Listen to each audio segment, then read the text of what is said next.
जागतिक मराठी परिषदेच्या दरम्यान रवी दातेला आम्ही पहिल्यांदा भेटलो. रवी दाते नीतूवर एकदम फिदा झाला. तो तंबाखू खूप खायचा.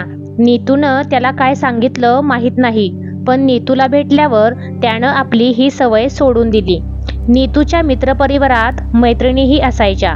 मित्राच्या खांद्यावर हात ठेवीन इतक्या सहजपणे तो मैत्रिणींशी वागायचा. कुणाच्या कमरेभोवती हात घालील, कुणाचा हात धरील. परत हे सगळं खुल्लम-खुल्ला चार चौघात घडायचं. त्यामुळे पाहणाऱ्यांचे अनेकदा गैरसमज व्हायचे.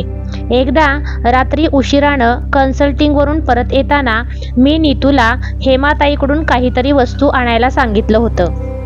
नीतू बरोबर आलोदिया होती. आलोदियाला गाडीत पाहून हेमाताईनं दुसऱ्या दिवशी मला सांगितलं की नीतू बरोबर रात्री गाडीमध्ये एक मुलगी होती. माझ्या मनात येऊन गेलं, हेमाताईच्या मनात सुद्धा असा किंतु येत असेल तर बाकीच्यांचं काय? मी हेमाताईला आलोदिया आम्हाला मुलीसारखी कशी आहे हे सांगितल्यावर तिच्या मनातील किलमिश गेलं. मला हे सगळं नेहमीच असलं तरी, कितीही ठरवलं असलं तरी माझ्या मनातही केव्हा संशय डोकावायचाच. अलका गुप्ताची आणि आमची मॉरिशसला भेट झाली. परत येताना विमानात ती आमच्या बाजूला बसली होती. नीतूचं आणि तिचं प्रवासभर बोलणं चालू होतं. मला उगाच डावलल्यासारखं वाटत होतं. तिच्याबाबत माझ्या मनात काही क्षण मत्सराची भावना येऊन गेली. पण कुणाशीही मैत्री झाली तरी नीतू ती माझ्यापासून लपवायचा नाही. उलट माझ्यासमोर त्यांच्या मनमोकळ्या गप्पा चालायच्या. एकदा एका पेशंटच्या नातेवाईकाला त्यानं ती डॉक्टर नसूनही ऑपरेशन थिएटरमध्ये यायला परवानगी दिली, कारण तिला सर्जरी पाहायची होती. नीतू तिचं खूप कौतुक करत होता. बोलता बोलता त्यानं तिच्या कानातलं किती छान आहे अशी कॉमेंट केली. माझ्या मनात आलं, मी काही वेगळं घातलेलं याच्या लक्षात सुद्धा येत नाही. त्याच वेळी त्याच्या चेंजिंग रूममधून त्याचा शर्ट घेऊन यायचा होता, परंतु त्यानं त्या दिवशी कोणता शर्ट घातला आहे हेच मला आठवेना. त्या क्षणी मला जाणवलं की आपण जेव्हा कायम एकमेकांबरोबर वावरत असतो तेव्हा आपलं एकमेकांकडचं लक्ष कमी होणं साहजिक आहे. तितकंच साहजिक कोणी नवीन व्यक्ती समोर आली तर तिला न्याहाळणं हेही आहे. त्याबद्दल वाईट वाटून घेणं किंवा एकमेकांना दोष देणं हे अनैसर्गिक म्हणायला हवं. त्याचे अनेक रुग्ण त्याच्यासाठी अनेक वस्तू घेऊन यायचे. रुबीतून बाहेर पडताना त्याच्यासाठी कोणी टोपलीवर शेंगा आणलेल्या असायच्या, तर कोणी शेतावरचे दुधी भोपळे. एक जण तर नीतूच्या नावानं जमीन करून देण्यासाठी 7/12चा उतारा घेऊन आला होता. बाहेरगावचे पेशंट आमच्यासाठी आठवणीनं खाऊ पाठवायचे. मग राजकोटचे पेढे, सुरतची खारी, नागपूरची सोनपापडी आमच्याकडे येत राहायची. नीतू हे सगळं घ्यायला मोकळेपणानं तयार असायचा. तो म्हणायचा, वांग्याची भाजी आणि हिऱ्याचं ब्रेसलेट दोन्ही मी सारख्याच प्रेमानं स्वीकारतो. नीतू शाळेत, कॉलेजमध्ये आणि नंतर मेडिकल कॉलेजमध्येही बऱ्याच खेळामध्ये आंतरशालेय, आंतरमहाविद्यालयीन स्पर्धात भाग घ्यायचा. 10 खेळांमध्ये भाग घेऊन वैयक्तिक बक्षिसे मिळवायचा. त्याचे विशेष आवडीचे खेळ रनिंग, हर्डल्स, हाय जंप आणि फुटबॉल. फुटबॉलचा तो स्टेट कॅप्टन म्हणून ग्वाल्हेरला गेला होता. सेंटर फॉरवर्ड किंवा लेफ्ट इन या जागेवरून खेळायचा. मुंबईत जे KEM सायन हॉस्पिटलकडून संधी मिळेल तेव्हा खेळायचा. इथे आल्यावर त्याचं प्रॅक्टिसमध्ये स्थिर होईपर्यंत त्यात खंड पडला. हिंदुजामध्ये काम करताना एक दिवस परफ्युजनिस्ट केविनने मॅचला जाण्यासाठी रजा मागितली. नीतू म्हणाला, मीही येतो. केविनला खरे वाटले नाही, पण प्रत्यक्ष त्याने नीतूचा खेळ पाहिला तेव्हा तो सर्वांचाच दादा निघाला. मग मात्र तो फुटबॉल असोसिएशनचा प्रेसिडेंट झाला. नियमित खेळायला लागला. त्यावेळी त्याच्या गुडघ्याला मोठी दुखापतही झाली. वयाच्या 40व्या वर्षी प्रॅक्टिसमध्ये पूर्ण व्यग्र असताना रोजची 3-4 ऑपरेशन करूनही व्यवसायाचा बोजा सांभाळून खेळायला जाणं त्याला कसं जमतं याचा लोकांना अचंबा वाटे. हे लोक खेळायचे ते परळचं मैदान. म्युनिसिपालिटीकडून ताब्यात घेऊन तेथे बिल्डिंग बांधण्याचे प्रयत्न सफल होण्याची लक्षणे दिसली तेव्हा असोसिएशनचे ट्रस्टी कमांडर खैरसिंग नीतूकडे आले. मात्र नीतूनं असं घडू न देण्याचा चंग बांधला.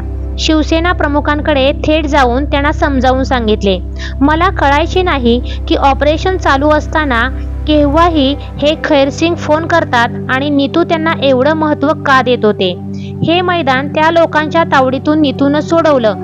हे नीतू गेल्यानंतर शोकसभेत कमांडर खैरसिंग यांनी 2 मिनिटांच्या भाषणात सांगितलं, तेव्हा मला त्याचा उलगडा झाला.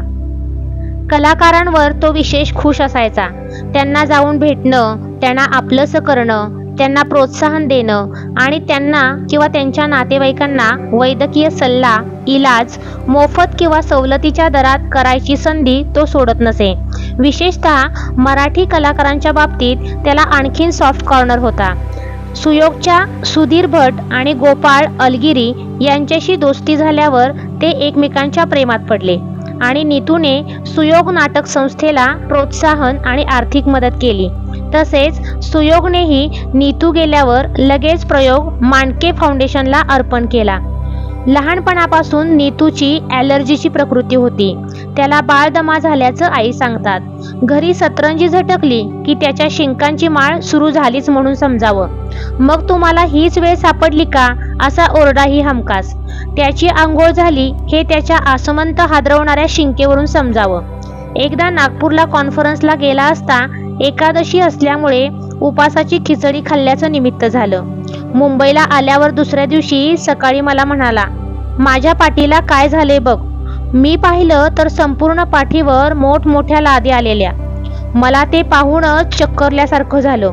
मी म्हटलं, अरे हे तुला झालं केव्हा? तर म्हणे, नागपूरपासून मला खाजतंय. मी मलम लावलं, गोळी घेतली, पण कमी झालं नाही आणि रात्रभर झोप लागली नाही. आज चेतन ओबेरायला स्किन स्पेशालिस्टला दाखवीन आणि काय ते औषध घेईन. त्याच्या सहनशक्तीची कमाल होती, पण कुठल्याही गोष्टीमुळे तो कामात रजा घ्यायचा नाही. स्पेशालिस्टला दाखवून ट्रीटमेंट करायचा.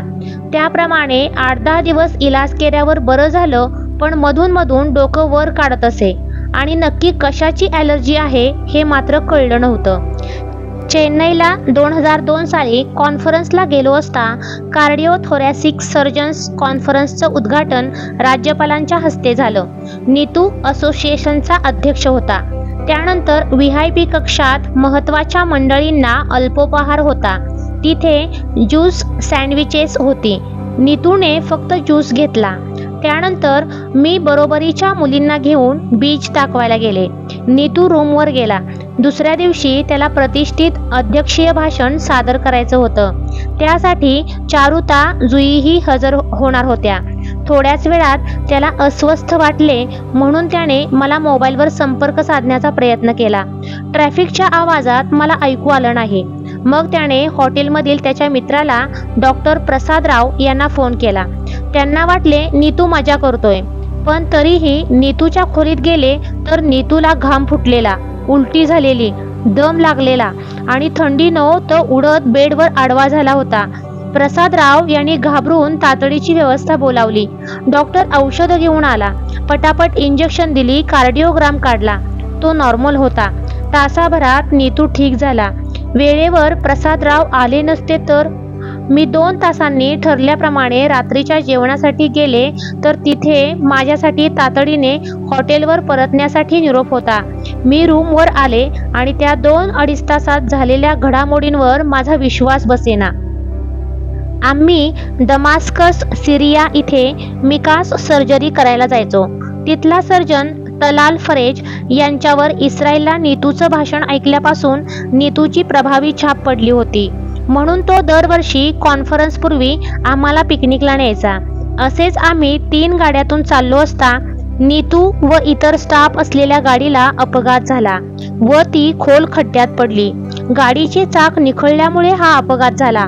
ती खड्ड्यात पडली नसती तर समोर ब्रिजचा मोठा खांब होता, त्यावर आदळली असती आणि सगळ्यांचा चक्काचूर झाला असता.